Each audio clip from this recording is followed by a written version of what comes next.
Hello बच्चों, हमारे सामने एक प्रश्न है। निम्नलिखित से ऊर्जा निष्कर्षित करने की सीमाएं लिखिए। और हमारे पास पवनें हैं। पवन से ऊर्जा निष्कर्षित करने की हमको सीमाएं लिखनी है। तो हम अपने इस प्रश्न के मुख्य अवधारणा को समझते हैं।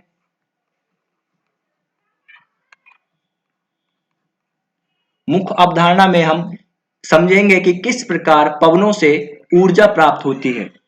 हम जानते हैं कि पवनें बहती हैं, चलती हैं। जब पवन चलती है तो उसमें गतिज ऊर्जा होती है। पवन में गतिज ऊर्जा होती है। पवन अपनी गतिज ऊर्जा को पवन चक्की पर स्थानांतरित कर देती है। अब पवन चक्की में गतिज ऊर्जा आ जाती है। पवन की गतिज ऊर्जा पवन चक्की में आ जाती है।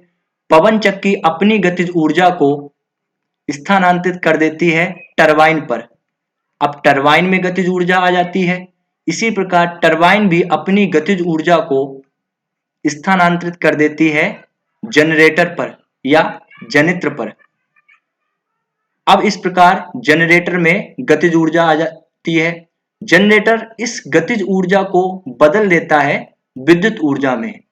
जनरेटर क्या काम करता है? गतिज ऊर्जा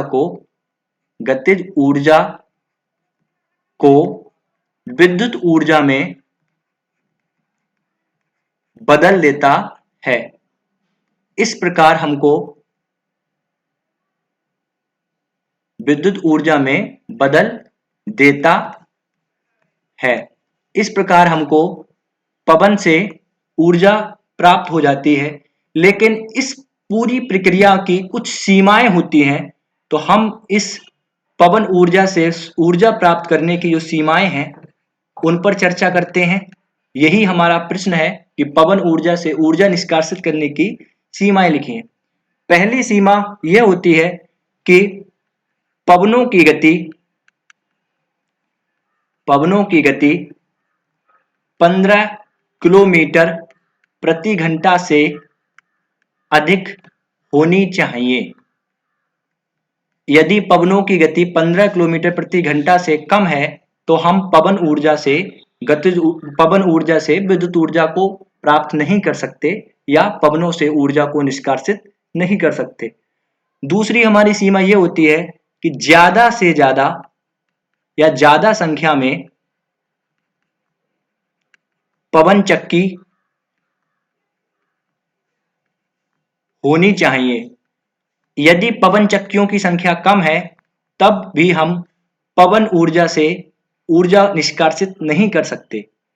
तीसरी सीमा हमारी यह होती है, अभी हमने देखा कि पवन चक्कियों की संख्या ज्यादा होनी चाहिए, अतः पवन चक्कियों को ज्यादा लगाने के लिए ज्यादा क्षेत्रफल की आवश्यकता होगी, ज्यादा भूमि की आवश्यकता होगी। तो तीसरी सीमा हमारी यही होती है कि पवन ऊर्जा से ऊर्जा निष्कर्षित करने के लिए ज्यादा भूमि का क्षेत्रफल होना चाहिए।